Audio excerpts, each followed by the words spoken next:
Bismillahirrahmanirrahim. Assalamualaikum warahmatullahi wabarakatuh. Alhamdulillah wassalatu wassalamu ala asyrafil anbiya'i wal mursalin sayyidina wa habibina wa maulana Muhammadin wa ala alihi wa sahbihi wa man tabi'ahum bi ihsanin ila yaumiddin, amma ba'd. Wa inna asdaqal hadis kitabullah wa khairal hadi hadi Muhammadin sallallahu alaihi wasallam wa syarrul umuri muhdatsatuha wa kullu bid'atin dhalalah wa kullu dhalalatin finnar. Allahumma inni a'udzubika an adhilla aw udalla wa azilla wa zalla wa adlima wa udlama wa ajhala yujhala alayya wa sallallahu ala sayyidina Muhammad walhamdulillahi rabbil alamin.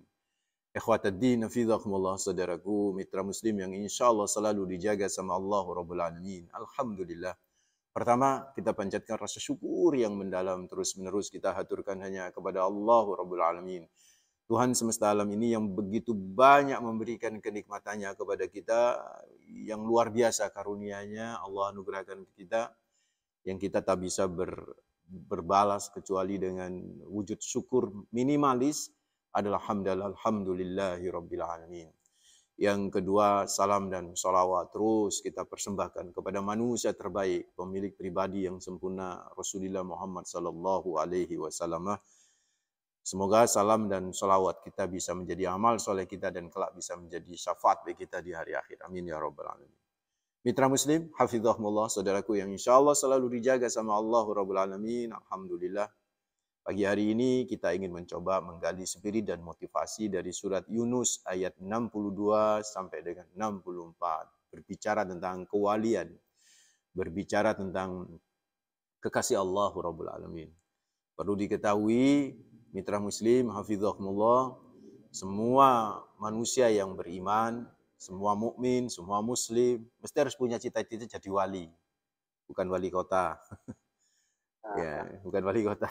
Mesti harus bercita-cita menjadi wali. Wali Allah, kekasih Allah. Siapa yang nggak kepingin menjadi kekasihnya ya? Kalau ada orang yang luar biasa, hebat, luar biasa, terhormat, kita kepingin menjadi yang dekat kan? Dekat itu wali namanya. Kita kepingin menjadi walinya, kita kepingin menjadi kekasih. Maka demikian pula dengan Allahu Rabbul Alamin. Kita ingin menjadi kekasihnya. Ada istilah wali, jadi kalau wali setelah waw ada alif, Mas Raga, setelah waw ada alif, wali itu penguasa, gitu kan. Jadi wali kota itu masuk kategori wali, gitu kan. Gubernur termasuk kategori wali, jamaknya wulat, gitu. Tapi kalau nggak ada alifnya, wali, gitu kan. Wali itu biasanya yang dimaksud oleh Al-Qur'an adalah yang sesuatu yang dekat, sesuatu yang luar biasa, akrab, gitu kan. Yang kalau bahasa kita adalah kekasih. Wali adalah orang yang mencintai. Jadi waliullah adalah orang yang mencintai Allah Rabbul Alamin. Jamaknya biasa di Al-Quran adalah aulia.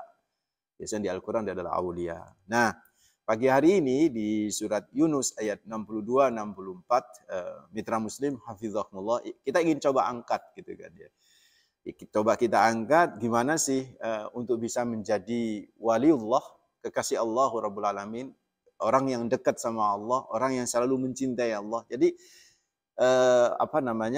terjemahan bebas atau terjemahan letterlek dari waliullah itu adalah orang yang mencintai Allah, orang yang menjadi kekasih Allah, orang yang selalu mendekat kepada Allah, itu namanya waliullah, itu namanya kekasih Allah. Dan semua muslim, semua mukmin harus punya cita-cita itu dalam jiwanya, dalam kalbunya, harus menjadi waliullah. Jadi kalau ada orang ngeklaim saya ini waliullah, sebenarnya tidak apa-apa sih menurut saya loh, Mas Raga. Kita jangan terlalu jangan terlalu membatasi betapa sulitnya, betapa sulitnya menjadi waliullah itu. Jangan seperti itu gitu kan. Jadi sehingga seolah-olah menjadi kekasih Allah itu berat gitu kan. Menjadi kekasih Allah itu sangat susah kecuali orang-orang yang bisa gitu kan. Makanya ada istilah ya'riful wali illal wali, itu tidak ngerti sosok seorang wali kecuali wali sendiri gitu kan ya. Yaitu pembatasan yang sangat berat sebenarnya gitu kan. Kalau ya kita kembali ya kepada yang umum saja, waliullah itu adalah orang yang mencintai Allah. Siapa sih yang nggak mencintai Allah? Semua mencintai Allah, ya nggak ya? Jadi semua bisa dan berhak menjadi waliullah. Bahkan bukan hanya berhak tapi berkewajiban menjadi waliullah itu kan. Jadi cita-cita menjadi waliullah adalah suatu keniscayaan yang harus ada pada setiap jiwa, setiap pikiran, setiap raga ya, setiap raga dari diri kita untuk selalu fokus bagaimana program-program perilaku kehidupan kita ini ngarahnya kepada menjadi waliullah, yaitu orang yang mencintai Allah, orang yang mendekat kepada Allah Rabbul Alamin. Kan ini masih syawalan, Mas Raga, jadi saya kaitkan juga gitu kan ya. Kalau kita artikan fitrah itu macam-macam, ada yang suci. Ternyata fitrah itu juga bisa berarti adalah awal tahapan penciptaan manusia. Jadi awal tahapan penciptaan manusia. Bukan proses mau mencipta manusia, tapi penciptaan manusia itu kan ada dari mulai anak-anak, kemudian remaja, kemudian sampai tua, nanti baru kemudian meninggal dunia ya. Nah ini proses dari bawah sampai ke tua inilah yang disebut dengan proses penciptaan. Nah awal dari proses penciptaan itu adalah anak-anak. Ya, fitrah itu artinya adalah awal penciptaan itu. Ada yang mengartikan begitu, sehingga ada yang menyebut Idul Fitri kalau diartikan sebagai fitrah ya kembali kita kalau bisa memiliki sifat tufuliyah. Tufuliyah ini istilah di sini kan menjadi kekasih Allah melalui tufuliyah. Ini tema kita tuful dari kata tiflun, itu sifat kemanjaan yang ada pada diri anak. Kita kalau bisa menjadi waliullah, kekasih Allah itu lewat menjadikan sifat-sifat anak itu, yaitu tufuliyah anak itu ada dalam jiwa kita, Mas Raga. Kalau kita memiliki kemampuan bisa menduplikat, bisa mentransfer sifat-sifat tufuliyah anak itu, kemanjaan anak itu di masa-masa balita itu kalau kita transfer itu sifat-sifatnya dalam kehidupan kita, maka kita insya Allah bisa menjadi waliullah, bisa menjadi kekasih Allah. Insya Allah seperti itu. Nah, menjadi kekasih Allah adalah harapan dari kita semua. Mari kita coba lihat spirit dan motivasi surat Yunus ayat 62-64. Ala inna awliya Allahi la khawfun alaihim wa la hum yahzanun. Alladzina amanu wa kanu yattaqun. Lahumul bushra fil hayati dunya wa fil akhirah. La tabdila li kalimatillahi. Dzalika huwal fawzul azim. Sadaqallahul azim wa sadaqa rasul wa nahnu ala dzalika minasyahidin. Kata Allah Rabbul Alamin, ala inna awliya Allahi la khaufun alaihim wa la hum yahzanun. Ingatlah sesungguhnya aulia jamak dari kata wali. Jadi kalau wali jamaknya wulat, ya kan? Kalau penguasa wali itu jamaknya wulat. Tapi kalau wali itu jamaknya aulia. Ala inna aulia Allah. Ketahuilah, ingatlah sesungguhnya kekasih-kekasih Allah. Orang yang selalu mencintai Allah. Orang-orang pencinta Allah. Itu kan. Jadi aulia itu terjemahnya orang-orang pencinta Allah. Kita harus menjadi pencinta Allah. Kita harus menjadi waliullah. Siapa mereka? Disebutkan di sini ada 3 kriteria ya sebenarnya. La khaufun alaihim. 1, pencinta-pencinta Allah itu, kekasih-kekasih Allah itu, 1, la khaufun alaihim. Dia tidak khawatir, Mas Raga. La khaufun alaihim. Tiada khauf sama sekali alaihim atas mereka. Tidak ada kekhawatiran yang menimpa mereka. Alaihim yang menimpa mereka. Enggak ada. Dia kekhawatiran yang menimpa mereka itu enggak ada. Saya terjemahkan khauf itu kekhawatiran ya. Ada ulama yang mengartikan la khaufun alaihim, khawatir yang akan menimpa. Jadi belum menimpa. Jadi belum menimpa, dia tidak khawatir. Jadi istilahnya ini Mas Raga, itu wali-wali Allah itu dia tidak takut ya. Khauf itu kan takut, khawatir. Dia tidak takut. Ya, wong belum terjadi kok. Dia tidak takut. Dia tidak takut dengan apa yang belum terjadi. Dia tidak khawatir dengan apa yang belum terjadi. Ketika maju ke medan perang, ya sudah. Kita lakoni saja. Nanti begini, nanti begini, nanti begini. Ya kita siapin, tapi kita nggak usah takut. Begitu tuh kekasih-kekasih Allah. Tatak, betul. Kayak misalnya sekarang ini kan presiden sudah boleh melepas masker. Itu betul kan ya, Mas Ragaya, betul ya, nggak salah ya. Di ruang terbuka ya, boleh gitu kan. Terus misalnya kalau masih ada orang, nanti kalau ketemu orangnya ngomongnya nyiprat-nyiprat ludahnya, nanti kita kena juga. Anda khawatir kan? Padahal belum terjadi. Walillah, pencinta Allah tidak demikian. Sudah, satu aturan main sudah boleh. Kenapa kita harus takut? Belum terjadi. Itu yang dimaksud la khaufun alaihim. Terus walahum yahzanun, yang kedua kata Allah Rabbul Alamin, walahum yahzanun. Apa walahum yahzanun? Mereka tidak sedikit pun ada rasa kesedihan kalau sudah terjadi. Dan ternyata melepas masker di ruang terbuka, ternyata mulai ini greges, Mas. Gak ada kesedihan dan gak perlu nyala-nyalahin. Oh iya, seandainya aku pakai masker, nggak mungkin bakalan kami. Seandainya aku nggak ketemu Mas Raga, nggak mungkin aku loroh. Misalnya begitu. Seandainya aku nggak nang ini, nggak ande, setan tuh mainnya.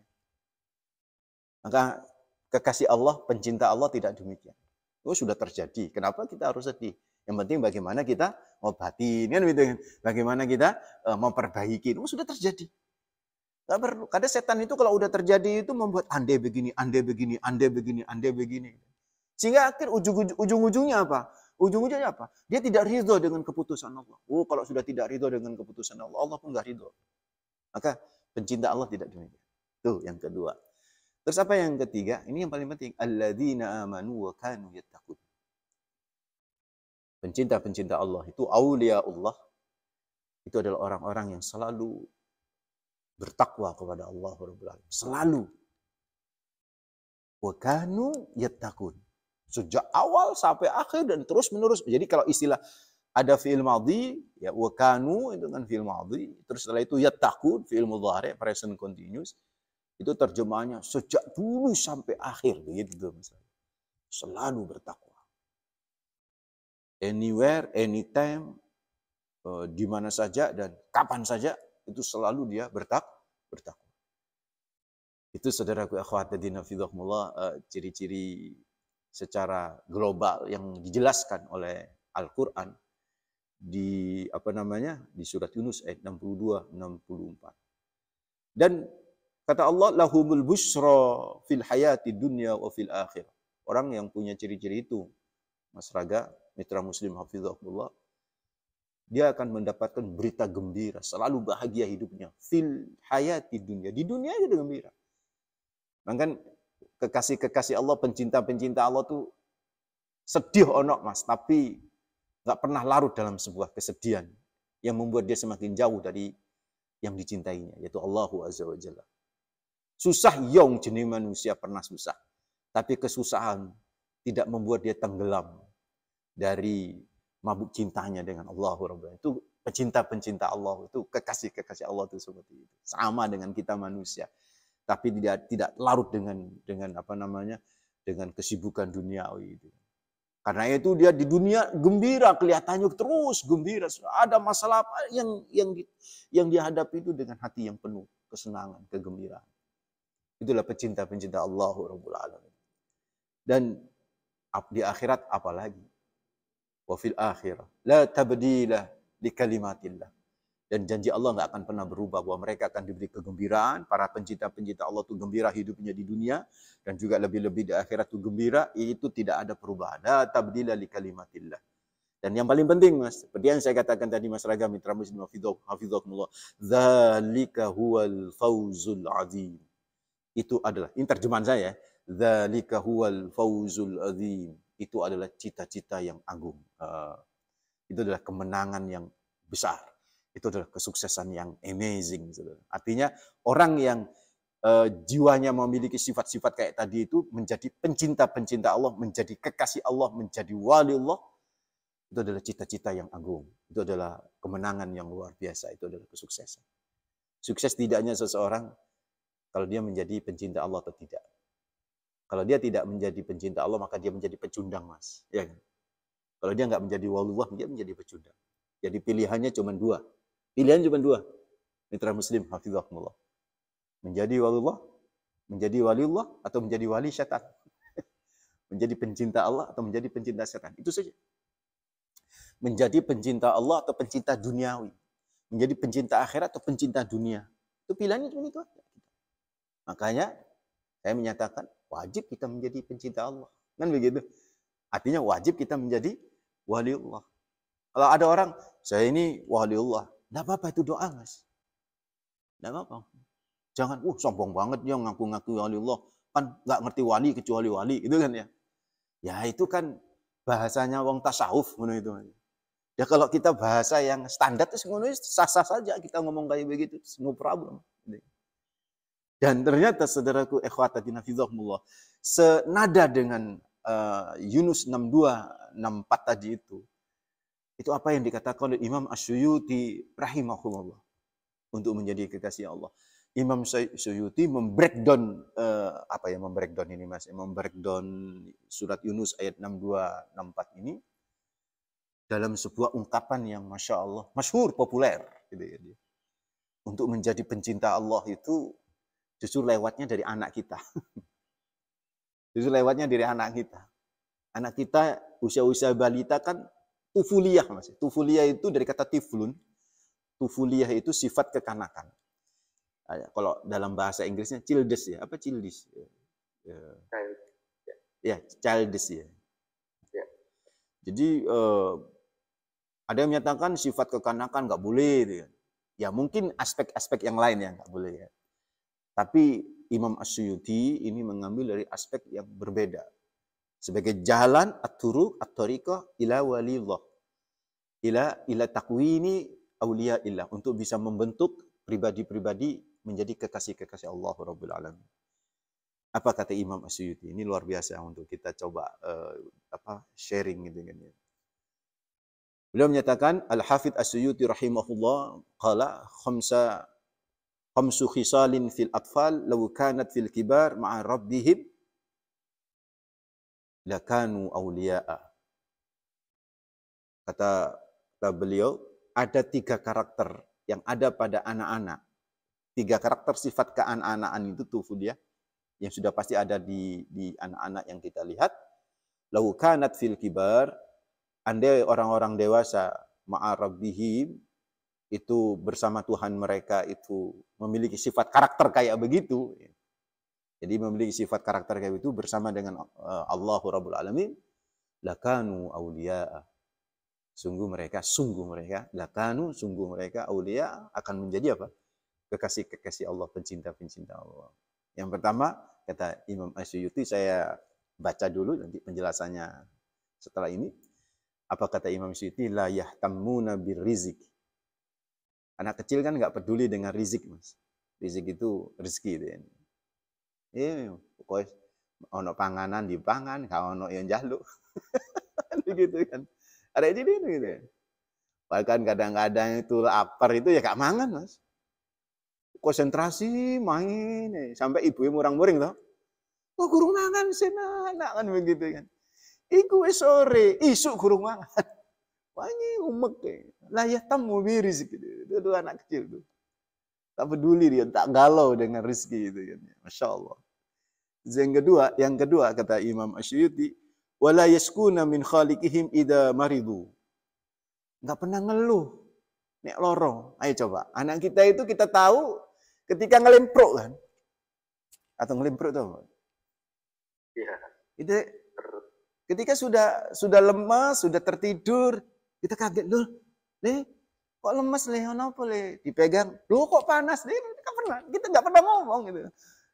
Mah aku kok panas, nggak pernah ngomong. Aku kok ngeluh, nggak pernah ngomong. Tuh anak-anak tufulia itu sekitar balita itu. Jadi luar biasa ya anak-anak ini, nggak pernah ngeluh. Terus yang ketiga apa kata Imam Suyuti? Wa yakuluna ta'ama mujtami'in. Kalau mau makan itu bareng-bareng. Cili itu memang kan bareng-bareng. Nggak mau sendirian, mesti bareng-bareng, kumpul. Itu kan indah gitu kan. Sifat kayak gitu itu kan baik. Yang keempat apa kata Imam Asyuyuti? Wa idza khafu jarat uyunuhum bidumu. Kalau dia muncul rasa takut itu, maka dia sangat potensi menangisnya dengan kuat. Dia anak kecil kalau takut nangis, kaget nangis. Lu anak-anak balita kan begitu. Kita kaget kadang-kadang nangis tuh anak-anak. Takut sedikit udah nangis. Tuh anak-anak itu begitu. Ya maksudnya suka menangis begitu, anak kecil. Yang kelima, wa idza takhasamu tasara'u ila sulhi. Dia nggak pernah ada dendam, Mas.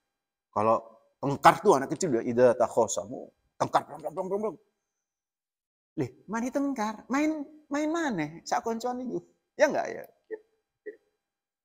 Ya gimana itu arek cilik itu, enggak ada dendam. Itu kan sifat-sifat yang keren ya, 5 ini. Ada yang nambahi ulama itu. Dan saya tambahi di sini, anak-anak itu rasa ingin tahunya tinggi, betul nggak? Anak kecil itu. Bahkan sampai tingkat bahaya kan. Karena rasa ingin tahunya tinggi, tingkat bahaya. Terus itu ke-6 ya. Yang ke-7, ini tambahan, yang 6, 7 tambahan. Anak kecil itu semangat juangnya besar, Mas. Pernah? Mas Raga kan punya anak ya. Kita tahu kan perkembangan anak dari usia usia masih tertidur, masih belum bisa berdiri, sampai tengkurap, kan kita tahu nih. Sampai merangkak, sampai terantanan jalan. Ketika dalam proses terantanan jalan itu, anak kita semangat juangnya tinggi. Buktinya apa? Ketika anak kita jatuh, ya, anak kita jatuh, nangis kan? Kapok nggak untuk terantanan? Kan enggak ya, enggak kapok anak kita. Berjalan lagi, jatuh lagi, berjalan lagi, jatuh lagi. Nah, 5 sifat, 5 karakter yang kata Imam Suyuti ditambah oleh sebagian ulama menjadi 7 karakter. Lau kanat fil kibar ma'ar rabbihim lakanu awliya. Andai semua itu ada pada diri orang dewasa dalam konteks selalu bersama Allah gitu kan ya. Jadi dalam koridor benar gitu loh, Pak. 5 karakter, 7 karakter ini benar gitu ya. Lakanu awliya. Sungguh mereka akan menjadi kekasih-kekasih Allah Rabbul Alamin. So, mitra muslim, gimana penjelasan satu persatu itu? Kok bisa dengan sifat-sifat tufuliyah? Tufuliyah itu sifat kekanaan, childish kayak begitu itu, kok bisa membentuk pribadi aulia, pribadi kekasih, pencinta-pencinta Allah. Sebenarnya tanpa dijelaskan ya, bapak-bapak, ibu-ibu, mitra muslim, paham sebenarnya itu kan ya. Bahwa kalau kita punya sifat dan karakter kayak begitu, sungguh sangat luar biasa. Jadi, menjadi aulia Allah, menjadi waliullah, gak berat-berat amat itu. Asal kita mau aja, itu gak berat-berat amat. Dan itu cita-cita semua. Cita-cita kita menjadi waliullah. Tidak apa-apa ngaku menjadi waliullah. Siapa tahu pengakuan itu menjadi ijabah sebagai doa dan benar-benar menjadi waliullah. Ya, Mas Raga ini waliullah, ya, minimal wali murid, Mas. Kan begitu kan, minimal wali murid. Wallahu a'lam bishawab. Nanti kita akan coba bahas. Kalau ada waktu kita perinci, kalau enggak ya kita lanjut di kesempatan pekan yang akan datang. Wallahu a'lam. Kita sapa penelpon pertama Ustaz ya pagi hari ini. Assalamualaikum. Waalaikumsalam warahmatullahi wabarakatuh. Tadi gue di Krian ya, silakan. Oke. Assalamualaikum Ustaz. Waalaikumsalam warahmatullahi wabarakatuh, Pak Sodikun. Monggo. Sifat kekanaan itu kan tidak hanya anak kecil saja. Orang dewasa juga ada sifat kekanaan. Ya. Bukan disebabkan karena pikirannya tidak dewasa. Begitu, cara berpikirnya tidak dewasa. Seperti sering padulan. Nah, kalau ada persoalan padul, nah, itu kan terus sering kalau di media itu sering mana-mana selfie. Nah, itu kan sifat kekanaan itu kalau saya karena sifat kekanaan itu kan sifat yang manja dan egoisnya sangat tinggi, selalu mementingkan diri sendiri kan begitu. Apakah sifat kekanaan itu kan perlu adanya perubahan. Bagaimana cara merubah sifat kekanaan itu agar kita Waalaikumsalam Assalamualaikum warahmatullahi warahmatullahi wabarakatuh. wabarakatuh. Beberapa sifat yang seperti itu yang Ya. masih melekat setelah kegiatan. Bagaimana cara merubahnya? Ya, jadi telepon dulu, diangkat, Mas. Oh, ada begitu. Oke, kita sama penelpon berikutnya. Ini kita simpan dulu pertanyaan Pak. Assalamualaikum. Waalaikumsalam warahmatullahi wabarakatuh. Ya. Alhamdulillah, saja. Ya. Silakan, Bu An. Assalamualaikum, Ustaz. Waalaikumsalam warahmatullahi wabarakatuh. Bunda, monggo. Begini, Ustaz. Masya Allah, panjangnya Ustaz. Pagi ini sangat-sangat mengenaskan. Sangat perasaan Ustaz. Saya sampai hasad. Dua, saya sampai pasang terhadap saya Ustaz. Begini, Ustaz. Sehari saya juga agak takut.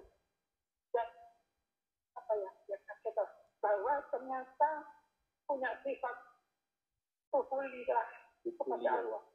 Tufuliyah kepada Allah itu sampai diangkat di dalam surat Yunus 4. Ya Allah, memang begitu lama Pak Ustaz. Kadang kalau kita sudah terlalu banyak ujian, meskipun ujian itu tidak berat itu, kadang kita kan sudah percaya aja. Dan alhamdulillah, kalau kita sudah merasa dekat dengan Allah dan sudah apapun kepada Allah, itu ujian apapun rasanya memang agak ringan dan ikhlas kita jadi mempunyai sifat saja kepada Allah itu yang saya rasakan Ustaz. Masya Allah, meskipun karena ya, mungkin saya karena sudah merasa banyak umur ya, sudah banyak umur, saya merasa agak sulit bisa mencari ilmu yang seluas lautan seperti satu Ustaz atau seperti siapa yang masih muda itu kan mudah sekali mengkali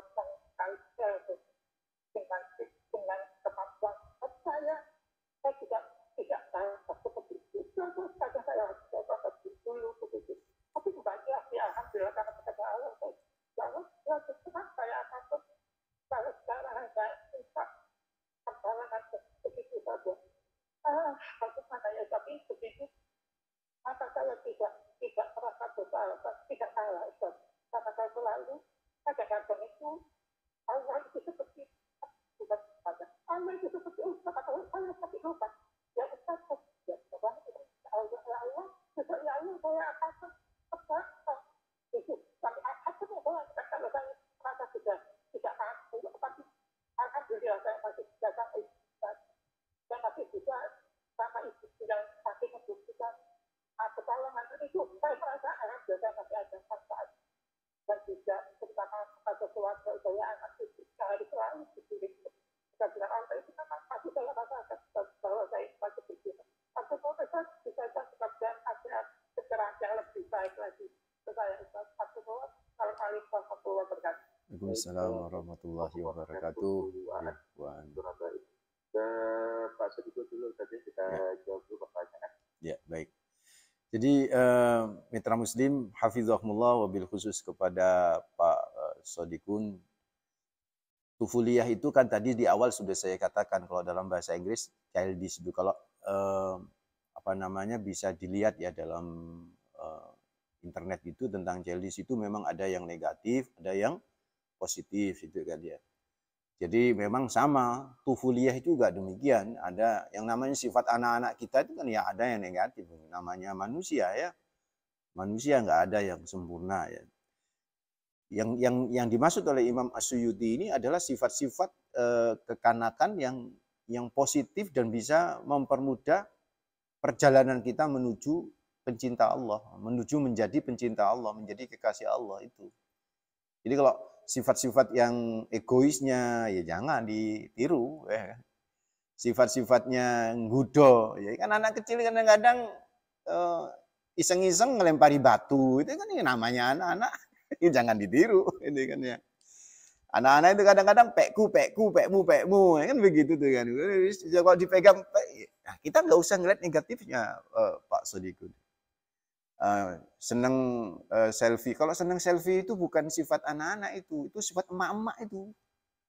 Saya pengalaman saya Mas Raga, mau pengajian itu ya semuanya. Ustadz ini nerangno malah selfie sendiri. Jadi saya husnudon, dia selfie sambil muter ini kan kayaknya ini apa namanya story ya, apa namanya live story gitu kan ya. Memang sempat saya tanya, Bunda sebentar, tadi saya ngasih penjelasan sampai paham nggak? Paham Ustadz. Terus kenapa tadi kok pakai muter-muter handphone selfie? Ya selfie ya terus kemudian story apa namanya istilahnya itu kan ya live story gitu. Untuk apa? Untuk laporan. Laporan ke siapa?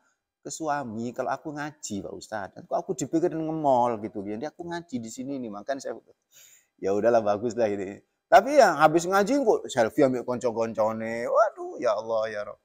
Jadi kalau di markas DK ini kan spot fotonya banyak, Mas. Jadi kan pernah ke sini ini. Itu ibu-ibu kalau ngaji di sini, waduh, foto di spot ini banyak. Itu kan ya, akhirnya itu menurut saya ya sah-sah saja, boleh-boleh aja gitu kan ya. Tapi itu bukan sifat kekanakan kalau menurut saya Pak Sodikun. Itu sifat emak-emak.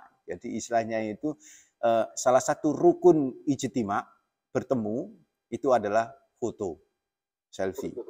Itu salah satu rukun. Kalau nggak ada selfie, nggak ada foto, nggak ada swafoto, kayaknya nggak sempurna itu. Silaturahim nggak sempurna, ketemu guru nggak sempurna, ngaji nggak sempurna, ketemu teman nggak sempurna. Itu mitra muslim ya Pak Sodiku. Jadi memang saya apa namanya yang saya tangkap pertanyaan Pak Sodiku sebenarnya kalau kurang ditambahi Mas Raga ya. Jadi tidak semua tufuliyah itu adalah negatif gitu kan ya. Negatifnya malah sedikit ya. Justru itulah kenapa anak-anak yang belum balik itu kalau meninggal dunia itu dakhalal jannah itu kan langsung masuk surga itu ya. Yang karena memang sifat tufuliyah itu luar biasa itu. Dan ada di sebuah kitab itu ada seorang yang menjadi kekasih Allah, menjadi wali Allah justru dari dialog dia dengan seorang anak yang begitu manja. Istilahnya tadi kalau saya nyambung dengan pertanyaannya Bunda Aan tadi, manja dengan Allah itu. Nah, bagus istilah itu menurut saya. Tufulia itu memang yang sama adalah anak-anak yang manja. Manja kepada siapa? Kepada orang tuanya. Anak-anak yang jagani orang tuanya. Itu kan tenang hidupnya. Ya kan? Anak-anak itu kan kalau ada apa-apa, semua kalau sedikit-sedikit madul bukan sesuatu yang negatif, Mas Pak Sodikun ya. Tadi kan Pak Sodikun juga nyinggung itu ya. Jadi anak-anak itu sedikit-sedikit madul, aku diginiin, ya itu kan bagus. Kita curhatnya kepada siapa? Kepada yang selalu menjaga kita, gitu kan ya. Dan selama ini ibu itu yang menjaga kita. Apalagi kalau Allah yang kita curhati, begitu. Coba diangkat lagi teleponnya nanti kita lanjutin. Baik, masih ada sebenarnya poin dari Pak Sodikin yang belum dijawab Ustaz ya. Kita sambung setelah menelpon berikut ini. Assalamualaikum. Sekali terputus, nanti bisa telepon lagi mitra langsung silakan kami tunggu ya 03156244. Lanjut lagi tadi Pak Sodikin juga menanyakan ketika yang melekat pada diri orang dewasa ini sifat kekanakan yang negatif, misalnya egois tadi, ya mau berbagi gitu. Ya. Bagaimana cara merubahnya? Ya harus kalau cara merubahnya ya satu dengan ilmu ya. Semua itu belajar tuh. Ngaji kayak begini ini kan.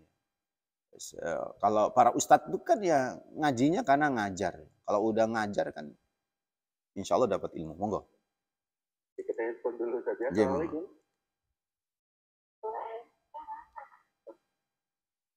Ibu Jari nih ya di Tuban. Silakan Jari.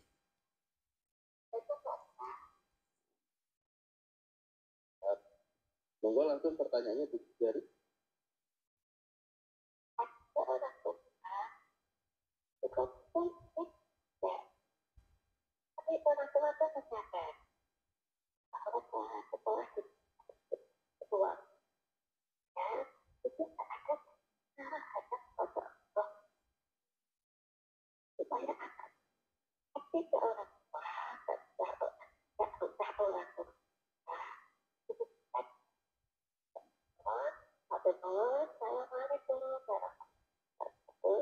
Waalaikumsalam warahmatullahi wabarakatuh.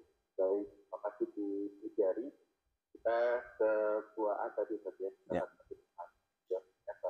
Lebih banyak pernyataan tadi bisa dikomentari terkait 2A. Tapi sebelumnya kita sapa dulu penelpon berikutnya mungkin terakhir. Oke. Assalamualaikum. Waalaikumsalam warahmatullahi wabarakatuh. Ya, ini Maryam di Surabaya. Silakan ini. Assalamualaikum Pak Ustaz. Waalaikumsalam warahmatullahi wabarakatuh. Umi, monggo. Ini Pak Ustaz ya, yang namanya memang manusia itu banyak sekali ujiannya Pak Ustaz ya. Ujiannya itu bertubi-tubi. Dan ini baru dilakoni, ujian yang lain datang lagi. Ujian yang lain lagi datang lagi. Nah kita itu sebetulnya memang harus mau menerima ujian Allah dengan sabar, bersyukur apa adanya. Tapi untuk menerima ikhlasnya itu dari ujian Allah itu, kita itu harus bagaimana Pak Ustaz ya, supaya hati kita itu ikhlas menerima ujian-ujian Allah itu. Karena yang manusia itu, anak adanya manusia yang hatinya selalu ikhlas, kan pasti ada rudelnya itu Pak Ustaz. Itu yang saya tanyakan Pak Ustaz. Terima kasih. Assalamualaikum warahmatullahi wabarakatuh. Waalaikumsalam warahmatullahi wabarakatuh. Baik, pertanyaan sudah kita cukupkan Ustaz ya. Saya jawab semua aja ya, sekaligus closing nanti ya. Oke. Yang tadi yang belum saya jawab Bu Aan ya. Bu Aan itu pertanyaannya apa tadi? Saya lebih ke pernyataan sih lihat ketika ditanggapi, jadi punya sifat manja kepada Allah dan dia kemudian kalau Bu Aan itu semuanya dipasrahkan kepada Allah. Memang harus begitu, luar biasa. Jadi sifat kekanakan itu diantaranya adalah dia pasrah banget gitu loh dengan Allah Rabbul Alamin. Jadi suatu saat ada seorang ulama dalam sebuah kitab itu dikisahkan, Mas Raga itu kan ya, bahwa ulama ini menemui seorang anak kecil itu kan ya, anak kecil. Anak kecil ini santai banget gitu loh. Sambil makan itu santai, kadang-kadang senyum, terus tertawa sama konconya yang sebelahnya. Didatengin nih sama ulama ini, kemudian ulama. Terus ditanya, anakku, kenapa ya kamu ini kok bisa gembira terus gitu kan ya, santai sambil makan, apa enggak takut kelaparan nanti suatu saat, apa enggak nanti takut ada masalah gitu. Terus apa kata sang anak ini? Loh, saya itu loh kalau ada masalah tinggal ngomong gitu sama ibu. Saya itu loh kalau lapar ya tinggal minta sama ayah gitu kan. Dan selama ini ayah selalu ngasih. Kenapa saya harus bingung? Lah orang-orang yang di samping saya kerja ya silakan, tapi saya senang dengan kehidupan saya itu. Kalimat itu bahwa ya saya kalau lapar saya minta sama ayah, saya kalau ada masalah saya ngadu kepada ibu. Dan saya tidak pernah ketika minta sama ayah nggak dikasih. Kalimat ini kayaknya sederhana ya, dan itu sudah terjadi secara realitas dalam kehidupan kita. Tapi ini menohok kepada ulama ini. Sehingga ulama ini langsung menangis, dia berkata kepada Allah, ya Allah, ya Rabb, selama ini saya meremehkan engkau kalau begitu. Saya kalau ada masalah saya bingung. Kalau saya kepingin makan, saya tidak mengandalkan dirimu ya Allah. Padahal anak ini mengandalkan orang tua yang itu adalah ciptaanmu. Artinya kalau kita memiliki sifat kayak anak ini, Masya Allah, yaitu pasrah, ada apa-apa juga yang disandarkan iktimat kepada Allah, bersandar kepada Allah Azza wa Jalla Jalaluhu, maka insya Allah menjadi kekasih Allah Rabbul Alamin, menjadi pencinta Allah Rabbul Alamin. Jadi apa yang dinyatakan oleh Bunda Aan tadi, benar, memang itulah kita manjanya sama Allah aja itu kan. Kalau ada apa-apa curhatlah sama Allah, kita mintalah sama Allah Rabbul Alamin. Ya kalau ada apa-apa kita istighfar kepada Allah Rabbul Alamin. Sekali Allah memaafkan kita, hidup kita bahagia rasanya kan begitu. Dan yang terakhir tadi Bu, siapa tadi? Ada buku jari juga tadi Ustaz, orang tua itu sifatnya ingin dimanja anak. Ingin? Ya, ingin dimanja anak. Jadi orang-orang tua yang tidak seperti itu ingin dimanja anak. Karena sang suami juga tak ada, jadi pengennya dimanja anak. Tapi bagaimana agar anak itu seperti sifatnya orang tua yang seperti itu gitu. Iya. Anak yang soleh itu mestinya anak yang mampu bisa membahagiakan orang tuanya, Mas Rega. Anak yang soleh itu tidak sedikit pun bisa menyakitin hati orang tuanya. Terus bagaimana supaya anak kita tahu? Maka solehkan diri kita. Insya Allah akan mensolehkan anak kita. Kadang-kadang kita ini harus berpikir, kenapa ya anak kita kok bandel? Iso-iso awake dhewe bandel sama Gusti Allah. Karena terkadang pendidikan anak kita itu tergantung bagaimana karakter kita. Semakin kita dekat sama Allah, anak akan ngikut. Kalau toh hari ini anak nggak ngikut seperti kedekatan kita dengan Allah, kayaknya bisa jadi ada something wrong dalam kehidupan kita. Sehingga anak kok bandel pada kita udah dekat sama Allah. Jadi saudaraku, maksud saya begini, kalau anak kita nakal, kalau anak kita kok kurang memanjakan kita, coba introspeksi diri, muhasabah diri. Adakah kita tidak memanjakan orang tua kita? Atau nenek atau kakek daripada anak kita? Bisa jadi itu yang terjadi. Sehingga itu bisa menjadi bukan karma, nggak mengenal karma. Jadi itu bisa jadi terduplikat kepada anak kita. Makanya kalau ketika Allah berkata wa aslih li fi dzurriyyati. Jadi ketika kita berdoa kepada Allah dalam surat Al-Ahqaf ayat 15 itu wa aslih li fi dzurriyyati, ya Allah perbaiki diriku dalam memperbaiki anak-anakku. Artinya apa? Diri kita dulu, orang tua kita sebagai orang tua dulu yang harus kita perbaiki supaya anak-anak kita menjadi anak-anak yang soleh. Itu ya, sementara yang bisa saya berikan. Yang terakhir tadi itu gimana supaya kita ikhlas itu kan ya, kalau nggak salah itu ikhlas ikhlas ujian. apa? Menerima ujian ya. Ya. Coba kita ikhlas itu mengikhlaskan diri itu dengan mengakui bahwa kita manusia yang selalu menerima ujian. Makanya kita insya Allah ikhlas. Kalau nggak ikhlas ya jangan jadi manusia. Kayak begini. Maksud saya kalau nggak mau menerima ujian jangan jadi manusia. Kayak mahasiswa. Mahasiswa nggerutu ae. Kok akeh sih ujian iki, dosen iki. Wingi mari ujian. Saiki ujian mana? Kan koncone pasti ngomong ini Mas Raga. Ya wis. Apa istilahnya itu? Kalau nggak jadi mahasiswa itu apa namanya? DO aja. Iya kan? Drop out saja, nggak usah jadi manusia, wis gak paten wong ujian akeh. Apa awakmu ngeluh? Jadi kalau kamu memang sekarang memposisikan diri sebagai mahasiswa, siap untuk menerima ujian. Maka seperti itu kita Bunda. Kalau kita ini memposisikan sebagai manusia, maka kita siap harus menerima ujian. Coba bercermin, kita adalah manusia. Dan manusia selalu diuji. Kalau kita tahu itu, insya Allah kita ikhlas. Mudah-mudahan bermanfaat ya. Insya Allah kajian kita ini masih kita lanjutin nanti di episode yang kedua. Kita jelasin satu persatu itu tentang sifat anak-anak itu harus ada dalam jiwa kita supaya kita bisa menjadi kekasih-kekasih Allah, pencinta-pencinta Allah. Karena menjadi pencinta Allah adalah sebuah keniscayaan dalam jiwa seorang mukmin, bukan sesuatu yang mustahil. Kalau kita mau. Aqulu qouli hadza wa astaghfirullah li wa lakum innahu huwal ghafurur rahim. Mohon maaf. Assalamualaikum warahmatullahi wabarakatuh. ظهر دين المؤيد بظهور